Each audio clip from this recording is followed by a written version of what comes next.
It's good to be able to gather back together again. Like Charles said in his prayer, we've been able to gather more than once today. Once is all that's commanded, but it is always, and if that's all we had, then that's what we are grateful to do. But as we're able to gather as many times, that is good as well. I thought it kind of interesting that a couple of Bible studies ago, our thoughts brought us to this area here about the disciples going out with different gifts. And then as I read through Matthew, as I'm kind of looking at that as my kind of my inspiration and timeline for a lot of the sermons I'm doing, I come across Matthew chapter 10, where the disciples are sent out. So it kind of falls right in line with something that we had talked about earlier, but we just briefly covered it. So give it a little bit more attention today. So Matthew chapter 10 is where we'll spend almost our entire time, just kind of looking at the text and letting it, diving into it a little bit. And kind of decided to be playful in my the title of this, called The Training Mission.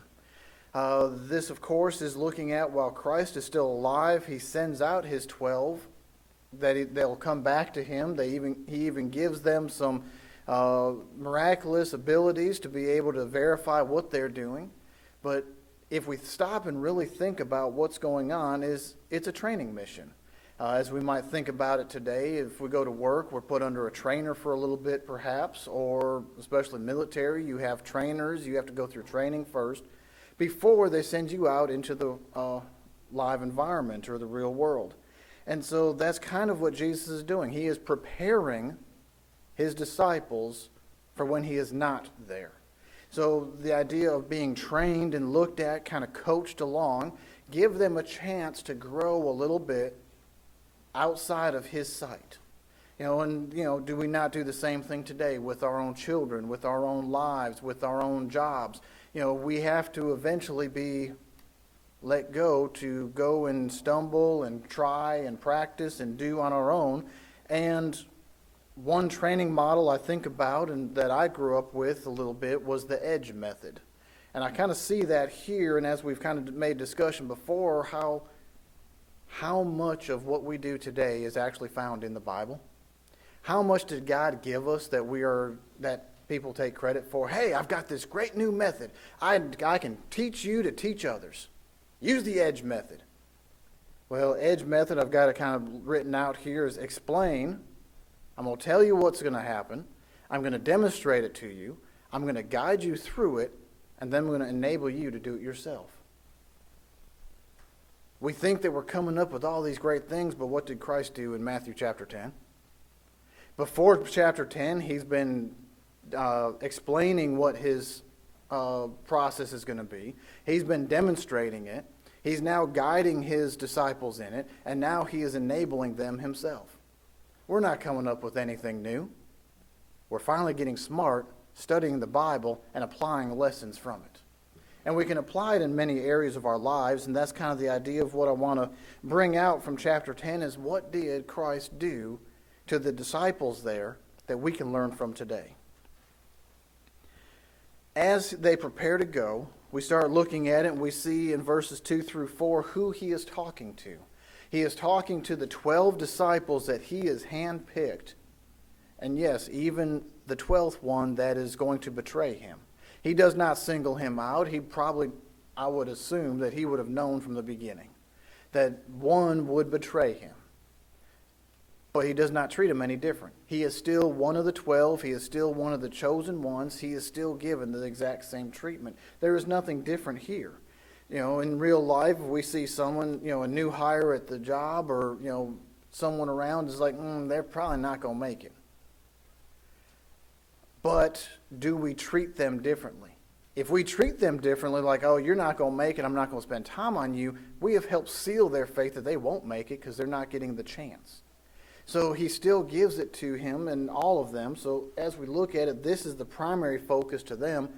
The reason we focus that is because it does matter, because he does give them the miraculous. So it's not exactly for us today, but there is still stuff we can look at.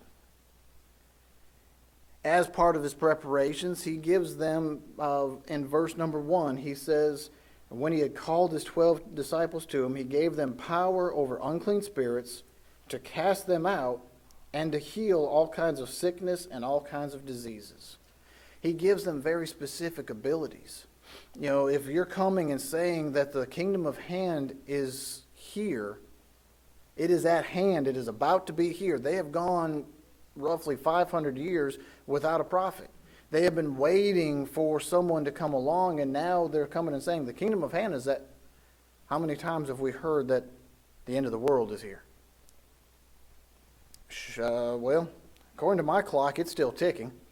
We're all still here to meet together, so apparently not everything that they said was true.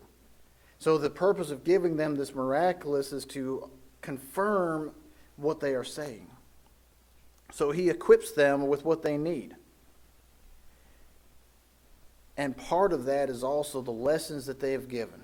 You know, it does. You know, if we go up to verse 27, he says, "Whatsoever I tell you in the dark, speak in the light.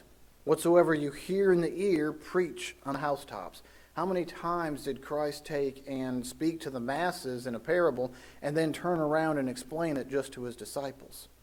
He is preparing them more rigorously, and so he said, if I have told it to you, share it with the world. You understand it better, give that information to everyone. But he doesn't just say, okay, go. He is very specific about this. As we look at it, we look at verses 5 and 6.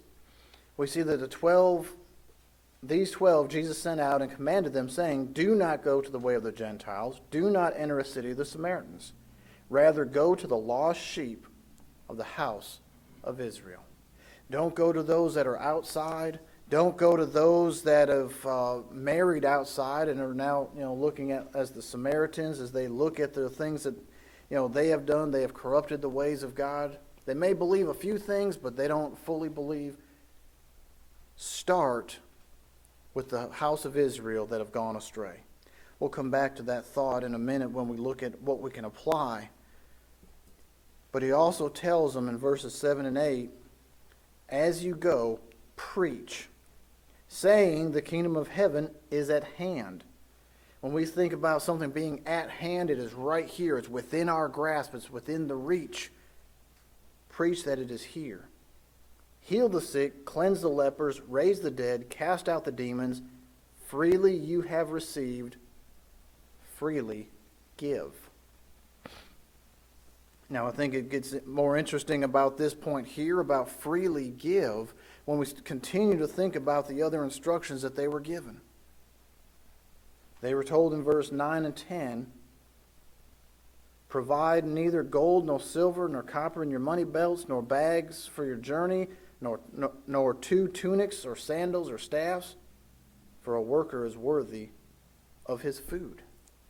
Now, if I'm to freely give, but I'm not allowed to bring anything else with me except for what I'm wearing, and don't add more stuff on top of it, what am I to give?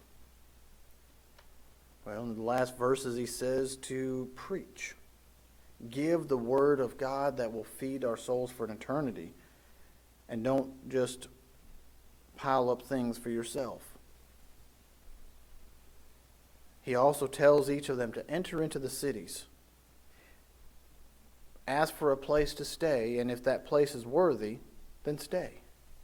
Once we go in, and if they are worthy to, let your peace be there, when you're invited into the house, do you thank the guest for letting you in the door?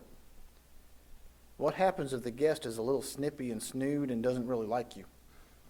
Are you feeling very welcomed at this moment? He says, then let your peace return back to you. Now, it does say, let your peace come upon it, but if it is not worthy, let your peace return to you. Whoever will not receive you, nor your words, when you depart from that house or city, shake off the dust from your feet. So, if the first house is not accepting, maybe you try another house. He doesn't say that the whole city is condemned because of one household, but try that city. But if the city will not listen, then on the way out the city, shake the dust off your feet. For us, that doesn't make a lot of sense in our culture today. We're like, whatever. Well, what are they doing? But that is an insult.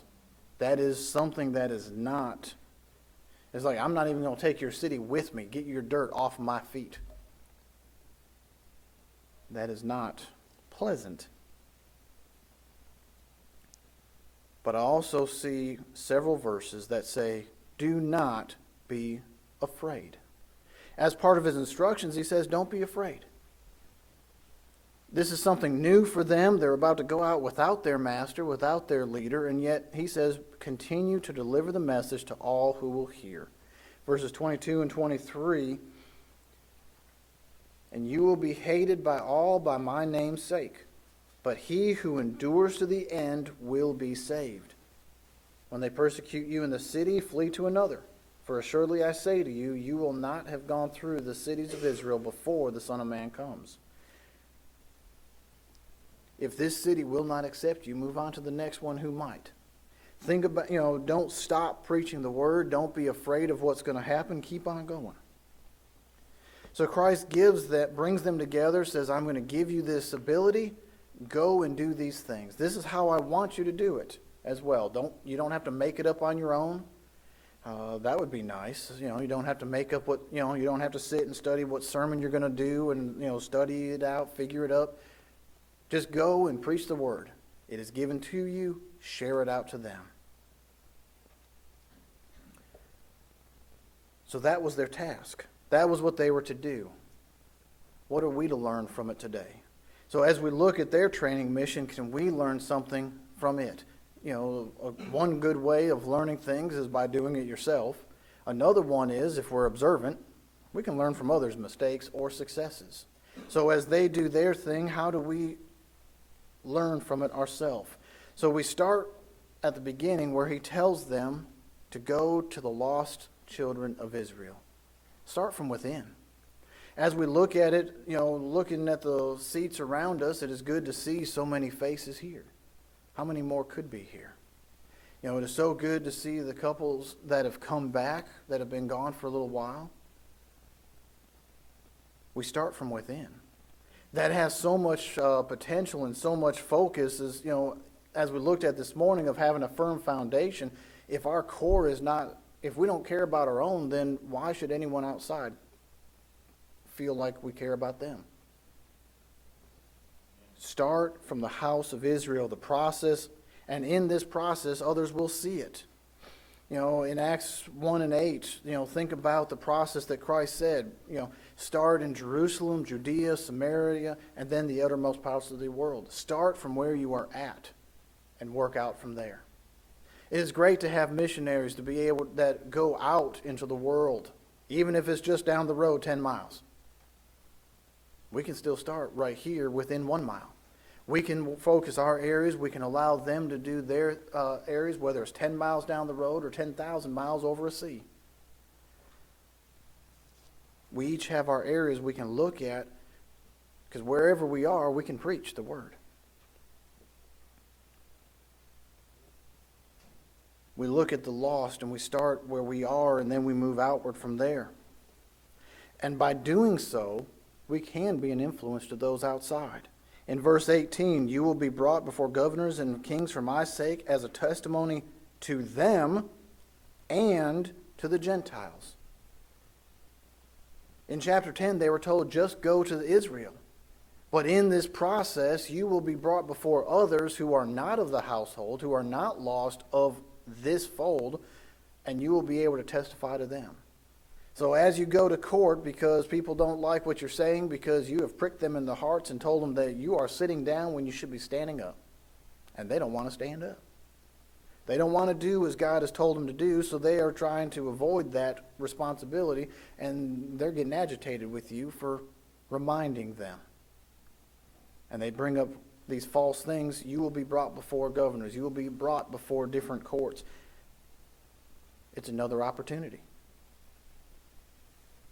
We're also able to see that we can, in doing this, we can provide for those who are in need. Christ didn't just send his disciples out to just preach the word, saying the kingdom of heaven is at hand. The purpose of the healing was to confirm the statements of the kingdom, to be able to catch their attention. If all I do is say something without any backing to it, how reliable is it? But yet they are going out to provide not only for the soul, but sometimes to get to the soul, we have to go through the body. When someone is hurting, Sometimes we need to be able to sit down and listen. Sometimes when they're hungry, we need to sit down and with them across the table from us. Before they'll listen to the words that we have to say, we need to have their attention. We need to help them where they need help. We also see that in this process, we need to trust God. Very simple thing, but very focused on this. And when trusting God, why is it that they said when visiting, when you go to another city, don't bring anything with you? How many times in the Old Testament was the crowd whittled down so that it was focused on God? Oh, you're about to go to battle? You have a lot of men. Oh, you've got a lot of men there. Why don't you go whittle that down? Anyone that doesn't want to come to battle, go home. Okay, now when you're sitting down here, let's come drink out of this water. And how you drink depends on whether you go home or not. 300 people against multiple armies. You cannot walk away from that battle and say, yep, that was us. You have to acknowledge where it came from. If we have a visiting preacher or like for a gospel meeting, for a big event, for anything, how many times do we even take and just invite them to our homes? Do we take them out to eat? Do we show hospitality to somebody? When they go to a city, and it talks about in those verses here of find someone who is worthy. When they walked into a city, they're like, I'm coming in, I'm going to be preaching about the kingdom is at hand. Is there a place I can stay? Is there anyone with a heart willing to open their door to let you stay? A worker works for his wages. A worker works for what they are doing. Do we not pay the preachers? When someone comes and visits, do we not give them something for their time and their efforts and their things? One way that they could do it back then was to give them lodging. Can I stay at your place while I preach to the city and bring this great news? And it's so good of a news that good things will happen to you as well for helping me. They were not to fill up their coin bags and everything. They were not to bring extra cloaks and staves. And if you walk in as a rich person trying to talk to people that are poor in spirit, you look just like the others that are already just talking and showing off themselves. Don't look like something you're not, but be yourself. Work with those around you, and God will provide. What happened the 40 years in the wilderness and all the wanderings? Did they ever go hungry? They were taken care of, and it was not because of their own. Part of trusting in God, I said I would see the words, do not fear, and I've got them listed here 4 times in this chapter. 4 times Christ said, do not fear. I've got those marked because, I see that it's a repetitive statement that he gives, something very focused. Now, we might be uncomfortable about the scenes around us. I would not feel comfortable being chased out of town after having told them that the kingdom is at hand, we need to get ready for it, and they start chasing me out of town. I'm not feeling too comfortable. But do not fear them that can destroy the body. Fear what can destroy your soul instead. So do not fear the world around you. We also see an idea in verses 24 and 25 that kind of brings out the idea of not being better than someone else or better than Christ. In 24 and 25, we see a disciple is not above his teacher, nor a servant above his master. It is enough for a disciple that he be like his teacher, and a servant like his master. If they have called the master of the house Beelzebub, how much more will they call those of this house, of his household? Christ himself was not above being a servant. He is the Son of God. Yet he left heaven to come as a servant to mankind. He hasn't done it yet, but we see in the future of his ministry, he even washed the feet of his disciples. That is for the lowliest servant of the house. So apparently that person didn't do their job when they all came in to go eat in the upper room. Or he was just making sure that they were extra clean and just showing us the reference. He was not above being a servant. and he's teaching his disciples to do the same. And we ought to take note of this as well. They gave up comforts. They listened to those in need. They humbled themselves. Are we willing to do the same? Is there anything in the servitude of others that is beneath us? If we think there is, then maybe we need to research these scriptures a little closer and be aware that I don't think anything was beneath Christ from his point of view. He helped everybody and reached out to those that others would not. We also see an importance and sometimes a sacrifice in following Christ. As we follow Christ, not all will listen to the message. We see there is rejection of it. We see that there are people that are uneasy with it. Obviously not fully easy with it because they ran him out of town at times. If he told them this will happen to you, don't be alarmed about it. But in 32 and 33 we see, therefore, whoever confesses me before men, him will I confess before my Father in heaven. Those are the good times. People will come and they will listen, but whoever denies me before men, him will I also deny before my Father who is in heaven. Not everyone will listen. So as we also think about this in our journeys and in our reaching out to others, don't be discouraged when not everyone has the same joy and zeal for God as we do.